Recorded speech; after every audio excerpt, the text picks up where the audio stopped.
नमस्कार चक्षुदर्शी के आज के इस कार्यक्रम में आपका बहुत बहुत स्वागत है। मैं हूं राकेश अचल और आप देख रहे हैं वही अपना पुराना चक्षुदर्शी। आज मैं आपसे बात करने वाला हूं फिल्मों की। एक ज़माना था जब मैं छात्र था तो मैं स्कूल से भाग करके, कॉलेज से भाग करके फिल्में देखा करता था, क्योंकि उस समय फिल्में ही ज्ञान संवर्धन का एकमात्र तरीका थी। तब टेलीविज़न पूरे देश में नहीं था, मोबाइल की तो कल्पना ही किसी ने नहीं की थी। तो फिल्में देख करके, फिल्मी गानों के ज़रिए, फिल्मी किरदारों के ज़रिए अपने लोग किरदार गढ़ते थे और अपने अपने बच्चों के नाम भी शायद रखते थे, ऐसा मुझे याद आता है। लेकिन अब मैं फिल्में देखने से डरने लगा। डर इसलिए होने लगा है कि अब फिल्में ही राजनीति का वो औजार बन गई हैं जो समाज में घृणा पैदा कर सकती हैं, जो समाज को विभाजित कर सकती हैं, जिनके बनाने के पीछे एक एजेंडा होता है और वो ख़ास एजेंडा देश के लिए बड़ा नुकसानदेह है। पहले जिस एजेंडे के तहत फिल्में बनती थी उस समय सचमुच राष्ट्रभक्ति की भावना लोगों में पैदा करने की कोशिश होती थी फिल्म निर्माताओं की, सामाजिक ताने बाने को मजबूत करने की कोशिश होती थी फिल्म निर्माताओं की। लेकिन आजकल फिल्म निर्माता राजनीतिक दलों के एक माउथ पीस के तौर पर काम करने लगे हैं, फिल्में बनाने लगे हैं, यानी इन्होंने फिल्मों के माध्यम को भी दूषित कर दिया है।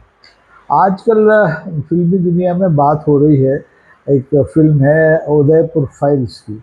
उदयपुर फाइल्स को लेकर के मामला देश की सबसे बड़ी अदालत में यानी माननीय सुप्रीम कोर्ट के विचाराधीन है और 16 तारीख को, कल 16 जुलाई को इस मामले पर सुनवाई भी हुई, लेकिन सुनवाई पूरी नहीं हुई और माननीय अदालत ने फिल्म के प्रदर्शन पर दिल्ली हाई कोर्ट द्वारा लगाई गई रोक को न तो हटाया है और न ही उसके बारे में भी कोई फैसला दिया है।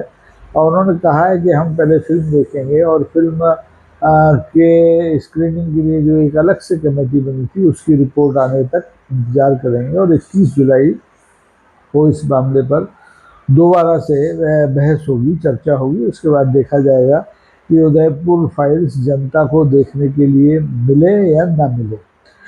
उदयपुर फाइल्स आपको याद हो, राजस्थान के उदयपुर सिटी के एक बहुचर्चित हत्याकांड को लेकर हुई बनी है। ये इस बहुचर्चित हत्याकांड में कन्हैया नाम के टेलर थे, दर्जी थे, जो कपड़े सिलते थे, उनकी कुछ लोगों ने गले में कैंची घोंप करके नृशंस हत्या कर दी थी। बाद में जब हत्यारे गिरफ्तार हुए, हत्या के आरोपी गिरफ्तार हुए, तो उन्होंने कबूल किया कि जो भारतीय जनता पार्टी की नूपुर शर्मा थी प्रवक्ता उस ज़माने में, उन्होंने जो एक विवादित बयान दिया था इस्लाम को लेकर के, इस्लाम में मानने वालों को लेकर के, और उसकी प्रतिक्रिया स्वरूप हमारे जो कन्हैया टेलर की हत्या की गई। कन्हैया टेलर की गलती सिर्फ इतनी थी कि उन्होंने जो नूपुर शर्मा ने सोशल मीडिया पर जो बात कही थी उसको शेयर कर दिया था। अब इसी सब्जेक्ट को लेकर के हमारे जो फिल्म निर्माता हैं उन्होंने ये फिल्म बना डाली, अमित जानी साहब ने, और फिल्म बनाई है तो निश्चित तौर पर आप समझ सकते हैं कि फिल्म का क्या बनाने का उद्देश्य रहा होगा, क्या उसकी भूमिका रही होगी। तो इसको लेकर के जब फिल्म बन गई और इसका प्रदर्शन होने की स्थिति आई तो जमीयत उलमाए हिंद के जो अध्यक्ष हैं मौलाना अरशद मदनी साहब, वो अदालत गए। उन्होंने कहा कि इस फिल्म का प्रदर्शन रोका जाए क्योंकि इससे सामाजिक समरसता, सामाजिक ताना बाना बुरी तरह से प्रभावित होगा, क्योंकि ये फिल्म एक समाज, एक धर्म विशेष के लोगों को केंद्र में रख करके उन्हें लांछित करने के लिए बनाई गई है। ठीक है, मदनी साहब का अपना नज़रिया हो सकता है, लेकिन जो कन्हैया के हत्या के आरोपी थे उनकी ओर से भी अदालत में ये दरख्वास्त की गई कि इस उदयपुर फाइल्स को प्रदर्शित होने से रोका जाए, क्योंकि इसके प्रदर्शित होने के बाद उनके खिलाफ जो मुकदमा चल रहा है निचली अदालत में उस पर भी असर पड़ सकता है। तो जब ये दो बातें माननीय अदालत दिल्ली हाई कोर्ट के पास गई तो दिल्ली हाई कोर्ट ने पहले तो इस पूरी फिल्म की एक स्क्रीनिंग के लिए कमेटी बनाई और उसके बाद ये कहा कि भाई इस फिल्म का प्रदर्शन हो नहीं सकता, रोक दिया गया।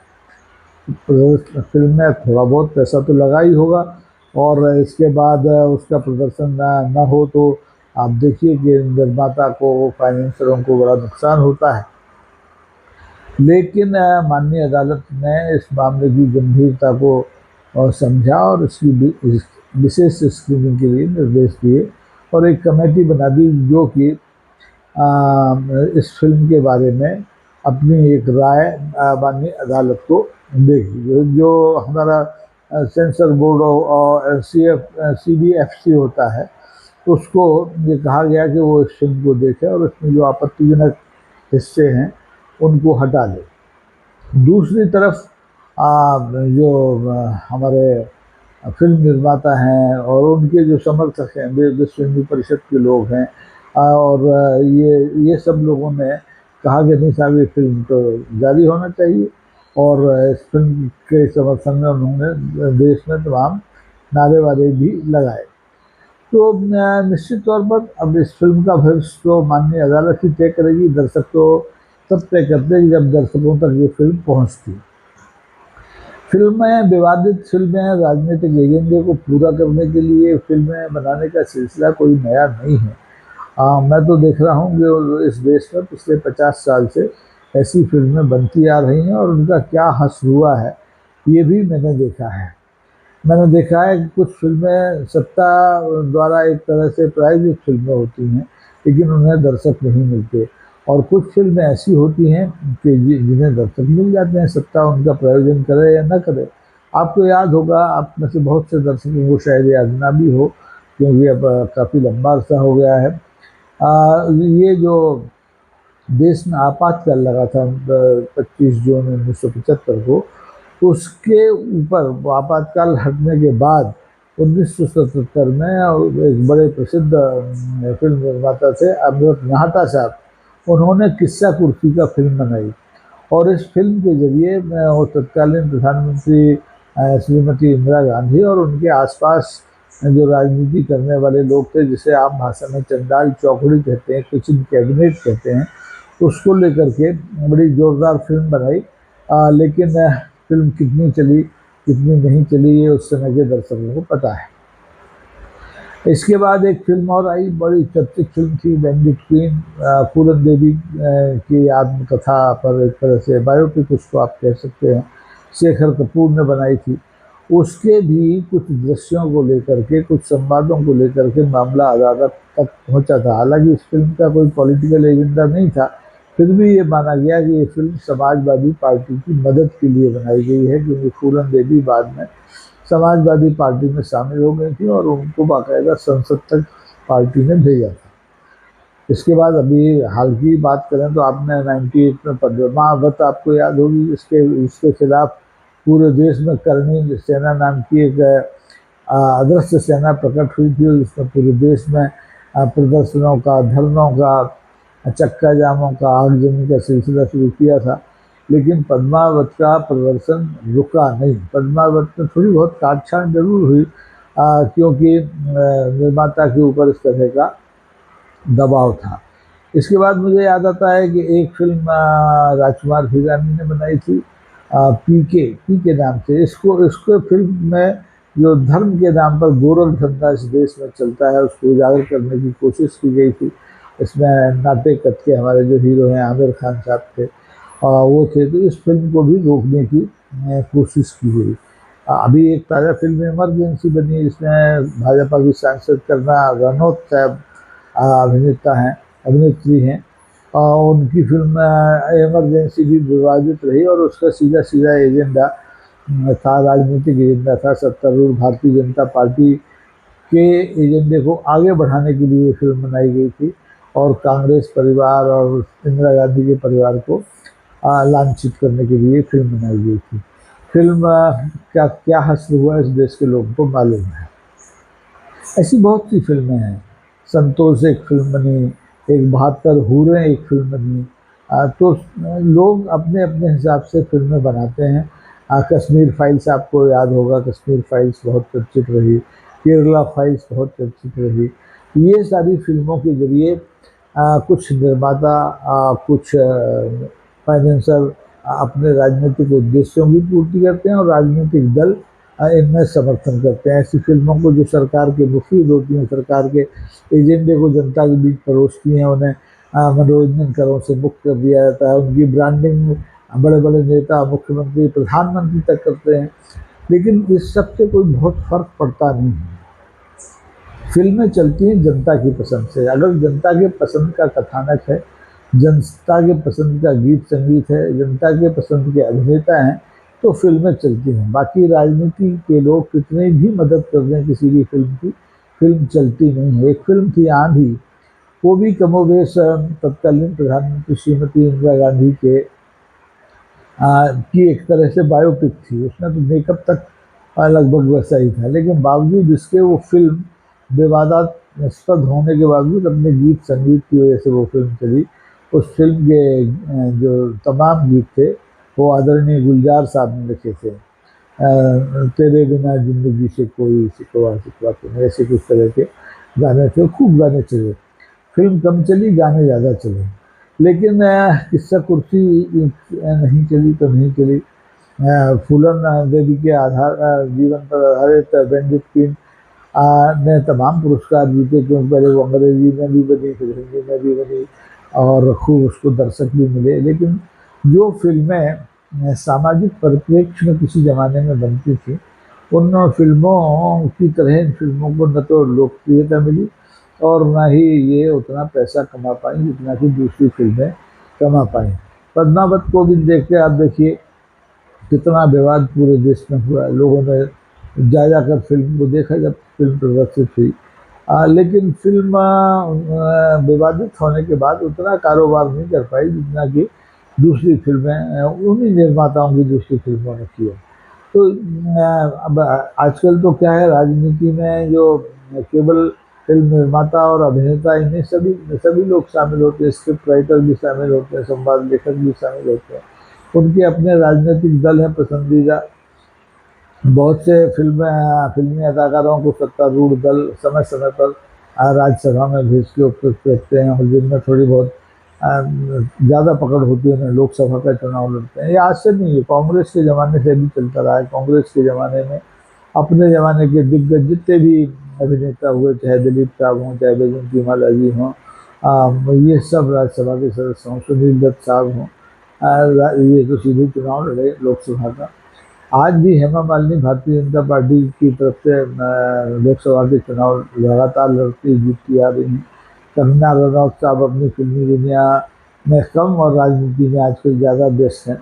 इसी तरह से अक्षय कुमार एक बड़े चर्चित और लोकप्रिय अभिनेता रहे हैं। अक्षय कुमार ने अक्षय खन्ना साहब, हाँ अक्षय कुमार हैं, अक्षय खन्ना में कंफ्यूज हो रहा हूँ, जो राजेश खन्ना साहब के दामाद हैं। वो राजनीतिक एजेंडे को लेकर के कई फिल्में बना चुके हैं, और उन्होंने तो जो कैट्समैन जैसी फिल्म भी बनाई है। उन्होंने तो मतलब वो सामाजिक सरोकार भी है उसमें और राजनीति भी है। लेकिन जिस ढंग से उदयपुर फाइल या कश्मीर फाइल या केरल फाइल फिल्में बनाई गई हैं, इनका सीधा सीधा मकसद एक ही होता है कि समाज में कैसे दो फाड़ हो समाज। राजनीति यही करती आई है, और ख़ास तौर पर पिछले एक दशक की राजनीति में तो जो जातीय ध्रुवीकरण है, जो सांप्रदायिक ध्रुवीकरण है, बहुत तेज़ी से हुआ। और इसके लिए हर हथकंडा अपनाया गया, हर माध्यम का इस्तेमाल किया गया, चाहे वो साहित्य हो, चाहे वो कविता हो, चाहे वो नृत्य हो, चाहे वो फिल्म हो, चाहे वो टेलीविज़न हो, कोई साथन छोड़ा नहीं गया। तो ये दुर्भाग्य की बात है। और अगर फिल्म दर्शक तक सीधे पहुंचने के बजाय अदालतों में पहुंच के तारीखों पर तारीख का सामना करे, तो ये बहुत हास्यास्पद भी है, ये बहुत दुर्भाग्यजनक भी है। फिल्म निर्माताओं को ऐसी फिल्में बनानी चाहिए जिनके लिए दर्शक उपलब्ध हों। ये ऐसी फिल्में, चाहे वो उदयपुर फाइल्स हो, चाहे कश्मीर फाइल्स हो, चाहे हमारी केरल फाइल्स हो, इन फिल्मों के लिए दर्शक नहीं, अंधभक्त तो मिल जाते हैं लेकिन दर्शक नहीं मिलते। और आंखें बंद करके जो लोग फिल्म देखते हैं, वो न तो अपना मनोरंजन कर पाते हैं और न ही अपने राजनीतिक उद्देश्यों की पूर्ति कर पाते हैं। आप देखिए, कश्मीर फाइल्स बनने के बाद नफरत का जो एक गुवार देश में एक संप्रदाय विशेष, एक जाति विशेष के खिलाफ उठा था, उसका थोड़ा बहुत राजनीतिक फायदा मिला सत्तारूढ़ दल को, लेकिन ये देश बट नहीं पाया, ये देश टूट नहीं पाया। ये केरल में हुआ। केरल में वहाँ की राजनीति को, सत्तारूढ़ दल को जिस ढंग से लांछित करने का प्रयास किया गया, उसके बावजूद भी केरल में सत्तारूढ़ दल की सरकार नहीं बन पाई। एक सांसद मुश्किल से मिला। तो राजनीतिक दलों को मान लेना चाहिए कि फिल्में राजनीति का औजार बन नहीं सकती। फिल्में या तो शुद्ध मनोरंजन के लिए बन सकती हैं, या शुद्ध कोई पाठ पढ़ाने के लिए बन सकती हैं। जैसे एक ज़माने में लीडर बनती थी, आज़ाद बनती थी, या मनोरंजन के लिए शर्मिली बनती थी, कटी पतंग बनती थी। सामाजिक सरोकारों के लिए फिल्में बन सकती हैं, हास्य परिहास के लिए फिल्में बन सकती हैं, लोगों को सचेत करने के लिए फिल्में बन सकती हैं। लेकिन जिन फिल्मों को केवल और केवल सांप्रदायिक ध्रुवीकरण के लिए, राजनीतिक उद्देश्य से बनाया जाता है, उनका हश्र यही होता है जो आजकल उदयपुर फाइल्स का हो रहा है। उदयपुर फाइल्स का जो कैरेक्टर है, चाहे वो कन्हैया टेलर हो, चाहे उसके हत्यारे हों, चाहे वो नूपुर शर्मा हो, ये समाज को कोई संदेश देने नहीं जा रहे हैं। ये समाज में एक विभ्रम की स्थिति पैदा करने जा रहे हैं। इसलिए अच्छा हुआ कि दिल्ली हाई कोर्ट ने इस फिल्म का प्रदर्शन रोका, उसकी विशेष स्क्रीनिंग कराई, और अब माननीय सर्वोच्च न्यायालय 21 जुलाई को इस उदयपुर फाइल्स के भविष्य को तय करेगा। उसे फैसला सुनाना है कि ये फिल्म जनता देखे या जनता न देखे, ये फिल्म डिब्बे में बंद कर दी जाए या इसे प्रदर्शित किया जाए और डबल इंजन की सरकारों में इस फिल्म को टैक्स फ्री कर दिया जाए। तो अभी कुछ कहा नहीं जा सकता। दलील पर दलील और अपील पर अपील चल रही है। देखना है कि इसमें जो हमारे मदनी साहब हैं, या जो हत्या के आरोपियों के जो वकील हैं, वो उनके दलीलें और अपीलें काम करती हैं, या फिल्म निर्माता की और फिल्म निर्माता का समर्थन करने वाले लोगों की। तो आप भी नज़र रखिए, मैं भी रखता हूँ। हालांकि अब मैंने फिल्में देखना बहुत कम कर दिया है, और जब भी मौका मिलता है तो मैं पुराने गुजरे ज़माने की फिल्में देखता हूँ। आज के ज़माने की फिल्में तो मेरे पल्ले नहीं पड़ती। कान फोड़ू संगीत होता है, बहुत तड़क भड़क होती है, बड़े बड़े महंगे सेट्स होते हैं, तकनीक का इस्तेमाल किया जाता है, लेकिन उसमें से संवेदना गायब होती है, उसमें से संदेश गायब होता है, उसमें से मनोरंजन गायब होता है। फिल्मों के बारे में आपकी राय मुझसे हो सकता है मुख्तलिफ हो, लेकिन मैं उसका भी सम्मान करता हूँ और अपील करता हूँ कि 21 तारीख तक आप नज़र रखिए इस उदयपुर फाइल पर। ये फाइल कभी खुलेगी भी या हमेशा के लिए बंद हो जाएगी। आज के लिए बस इतना ही। बहुत बहुत धन्यवाद। अगर अच्छा लगे तो इस वीडियो को शेयर कीजिए, लाइक कीजिए और चैनल को सब्सक्राइब कीजिए। नमस्कार, जय हिंद।